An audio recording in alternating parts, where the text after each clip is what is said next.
Hello students, welcome to Akshar Learnings. Gravitation topic मधला next point है that is Earth's gravitational force that is G.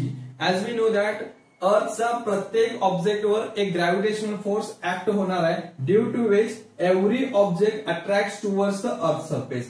कोणताही object जो earth surface वर आहे त्या सगळ्या ऑब्जेक्ट वरती ग्रॅव्हिटेशनल फोर्स ऍक्ट होणार आहे. त्यामुळे प्रत्येक ऑब्जेक्ट हा अर्थ कडे खेचला जातो. There is a continuous pull exerted by the earth due to which every object attract towards the earth. आता इथे काय आहे बघा, the centre of mass of the earth, the centre of mass, the center of mass of earth is situated. कुठे आहे तो? It is at the center of the earth. कुठे आहे? अर्थच्या सेंटर वरती आहे. That's why the force exerted by the earth, that is the gravitational force, is always directed towards the center of the earth. जो काही gravitational force आहे तो कुठे act होणार आहे? Towards the centre of the अर्थ ला ऍक्ट होणार आहे. When we throw any object in the vertical direction, इथे काय होतं? जेव्हा आपण एखादा ऑब्जेक्ट व्हर्टिकल डिरेक्शन मध्ये, अपवर्ड डिरेक्शन मध्ये फेकणार आहे त्यावेळी काय करतो? We are applying a force on the object due to which the object moves in a vertical upward direction. आता इथे काय करतोय? हा ऑब्जेक्ट एका अपवर्ड डिरेक्शन मध्ये मूव्ह होत चाललाय कारण त्याला आपण फोर्स अप्लाय केलाय. But there is a continuous pull exerted by the earth on the object. जो काही अर्थ आहे त्या अर्थ वरती त्या ऑब्जेक्ट वरचा जो काही कंटिन्युअस पुल आहे तो असणारच आहे. When the object reaches at a certain height, means what? When the object reaches at the certain height the force exerted on the object that becomes zero. तिथे काय होणार आहे?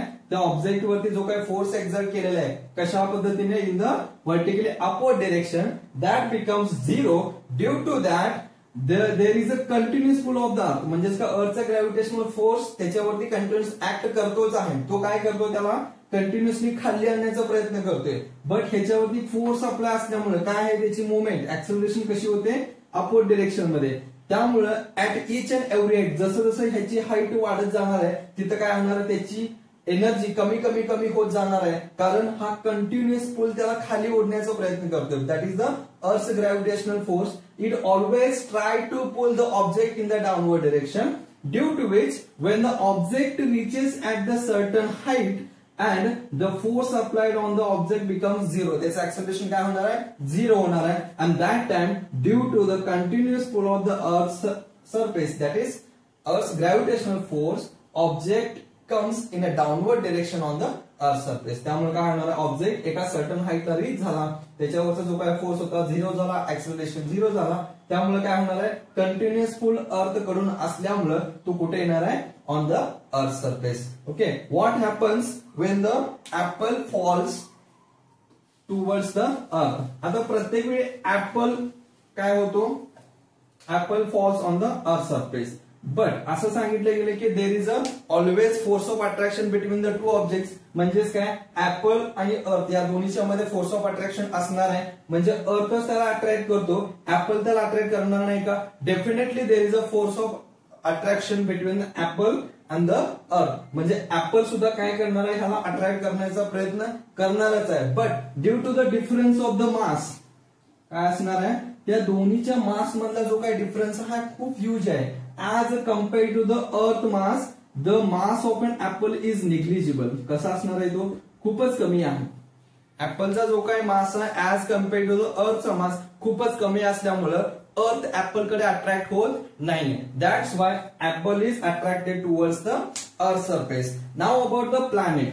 आता जे काही प्लॅनेट्स आहेत which are revolving around the earth surface त्याच्यामध्येही there is always continuous force of attraction.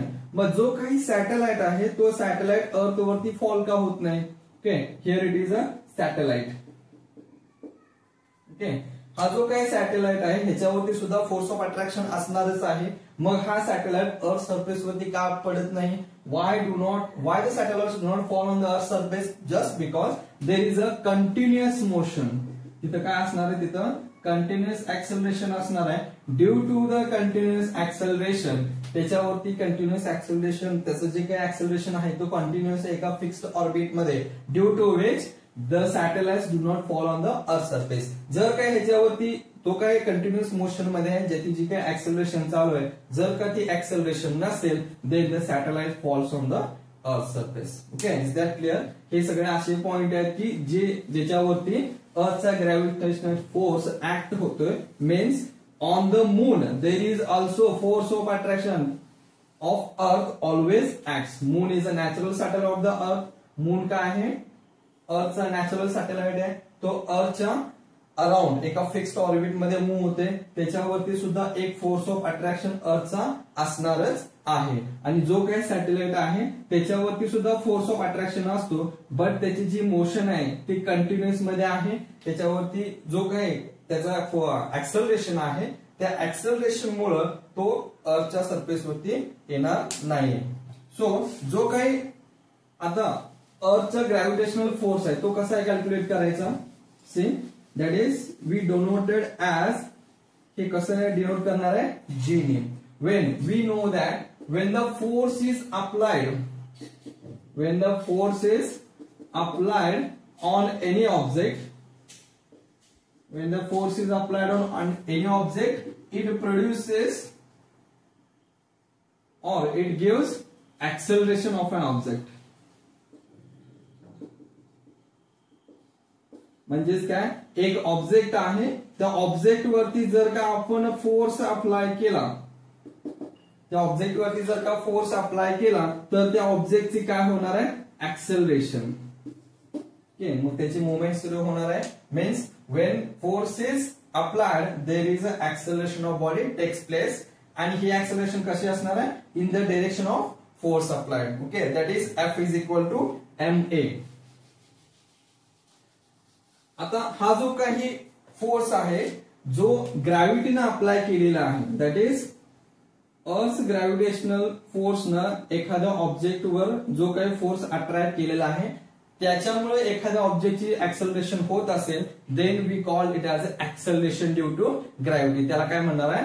Acceleration due to gravity and it is denoted by G. हे कशाने डिनोट करणार आहे? जी ने डिनोट करणार आहे. ओके, आता मग हा फोर्स किती असतोय हे आपल्याला कॅल्क्युलेट करायचं आहे. Okay, as we know that आपल्याला काय माहित आहे? F is equal to G m1 m2 divided by r square. As we already discussed, हे आपण ऑलरेडी डिस्कस केलेला. Here m1 we take as a mass of the earth as a capital M. So it becomes F is equal to G capital M small m divided by r square. What is the small m? It is mass of an object. एखाद्या object वरती जो अर्थच्या surface वर आहे त्याच्यावरती जो काही force gravitational force act होणार आहे तो किती असणार हे आपल्याला कॅल्क्युलेट करायचं आहे. So here we are taken the mass of object as a small m, mass of earth that is capital M, and that is the r, that is the radius of the अर्थ.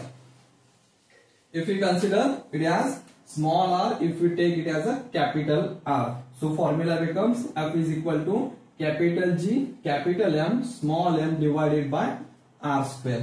Okay, if we take here it is another formula, as we know that F is equal to mg, that is mass into acceleration due to gravity. Okay, from the both the equations, हे दोन्ही equation जर का compare केलं, LHS are the same, left hand right same आहे, then we are going to compare the RHS. Okay, so let's take the RHS together.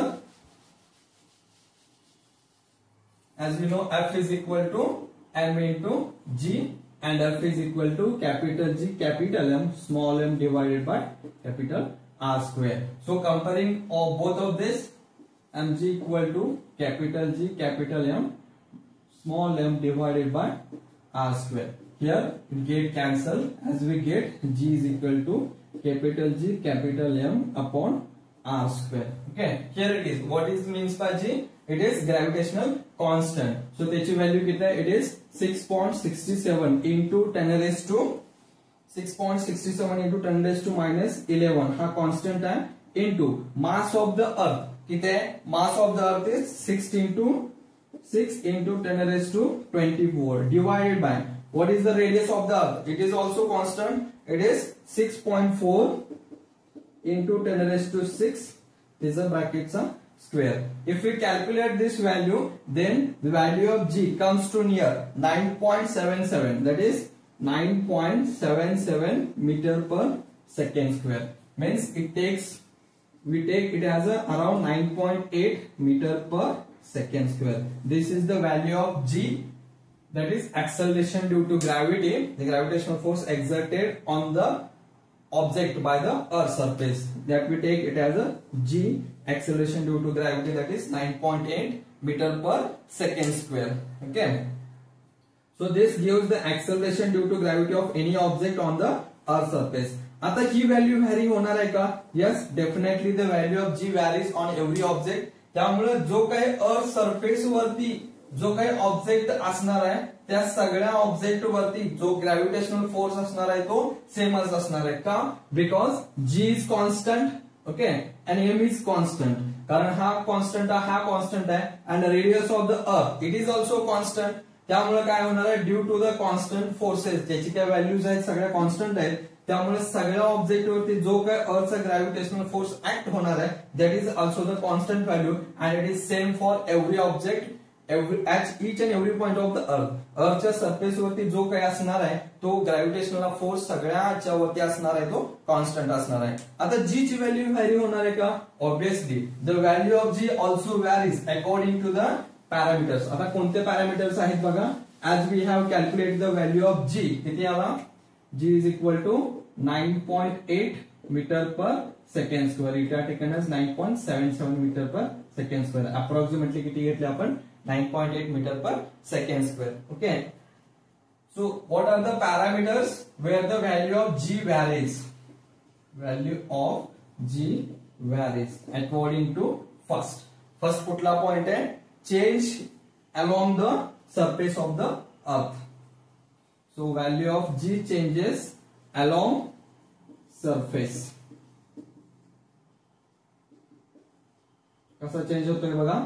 As we know that the earth is continuous motion, revolution मध्ये सुद्धा आहे आणि तो rotation मध्ये सुद्धा आहे. त्यामुळे काय होतंय, देयर इज अ जो काही मिडल पार्ट आहे, ओके, सो मिडल पार्ट कसा आहे, हा फुगलेला आहे जास्त, okay, and it is means earth surface it has a definite shape. तो काय एका स्पेरिकल शेप मध्ये नाहीये, ओके, तो कसा आहे इथं मध्ये फुगलेलं पार्ट आहे. त्यामुळं here it is the value of R varies, म्हणजे जो काही आर ची व्हॅल्यू आहे तो व्हॅरी होत जाणार आहे.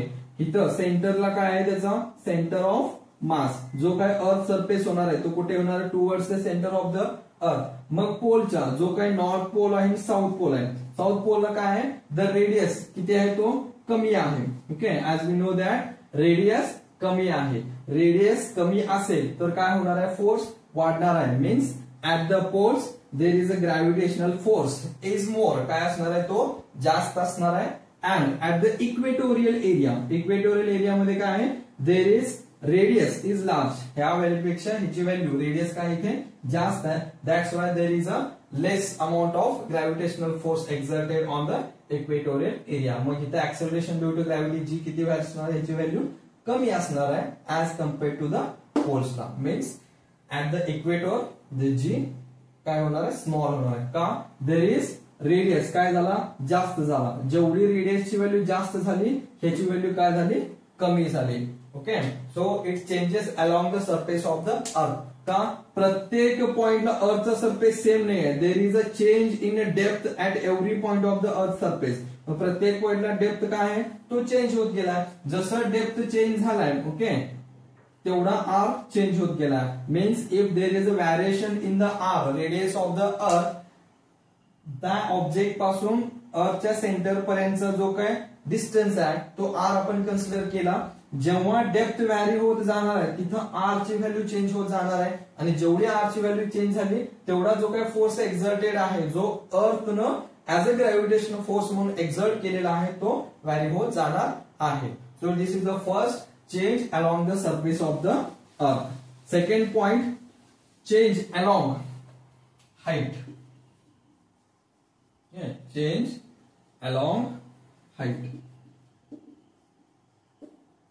Okay, हा अर्थ सरफेस आहे.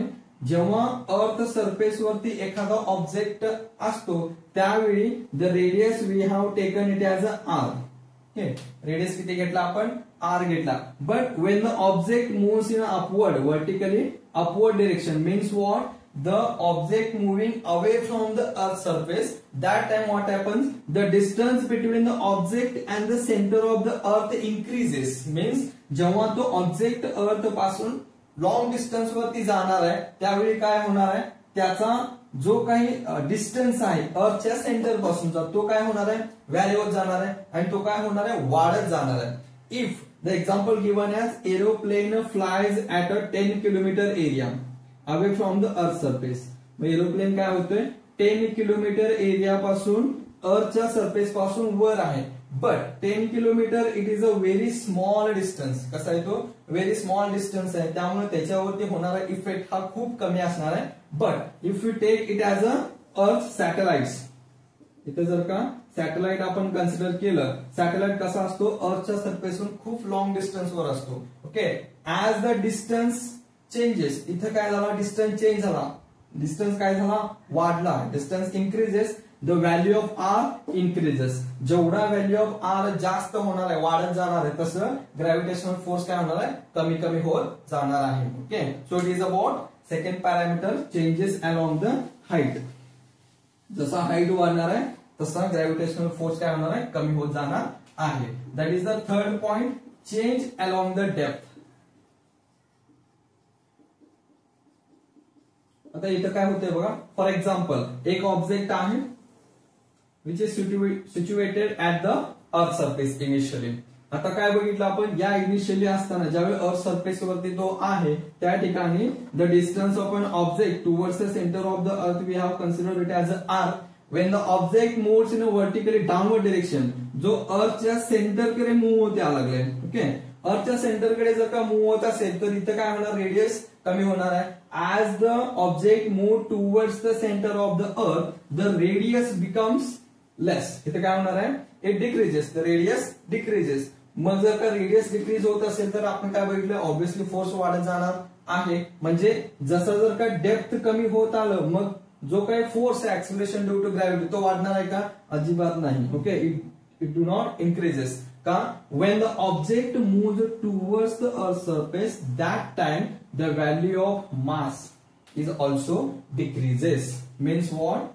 F is equal to capital G capital M small m divided by r square. आता या केस मध्ये काय झालं बघा, जो काही डेप्थ आहे डेप्थ कमी कमी होत यायलाच लागले. Means what? The value of R is increases but ultimately what happens? The object move towards the earth surface. आणि जसा अर्थच्या सेंटर सरफेस कडे तो मूव्ह होत जाणार आहे तेवढा त्याचा अर्थचा जो काही मास आहे तो कमी कमी व्हॅल्यू होत जाणार आहे. म्हणजेच का ऑब्जेक्ट जर का इथं आला तर अर्थचा जो काही मास आहे तो एवढा रिड्यूस झाला आणि हा जेवढा मास अवेलेबल आहे तो तेवढाच आपण कन्सिडर करणार आहे. That time Wien the radius decreases, in this case when the object moving towards the center of the earth, that time mass of the earth is also decreases, due to which the value of G is also decreases. This is the third case. Okay.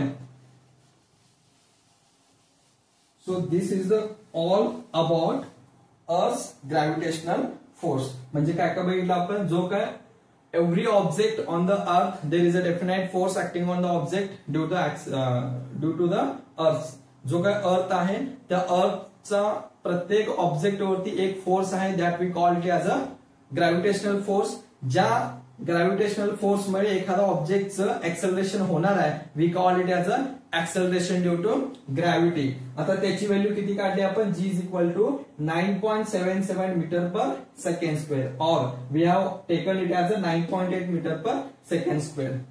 आता जो काही earth gravitational force आहे that is G ची value कसं vary होणार आहे?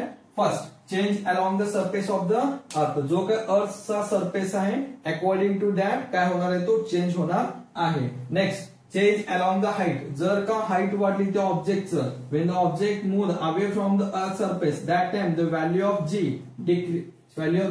Decreases. change along the depth. When the object move towards the center of the earth, means what? There is decrease in the depth. That time also the value of G decreases. So this is all about Earth's gravitational force and Earth's gravitational acceleration.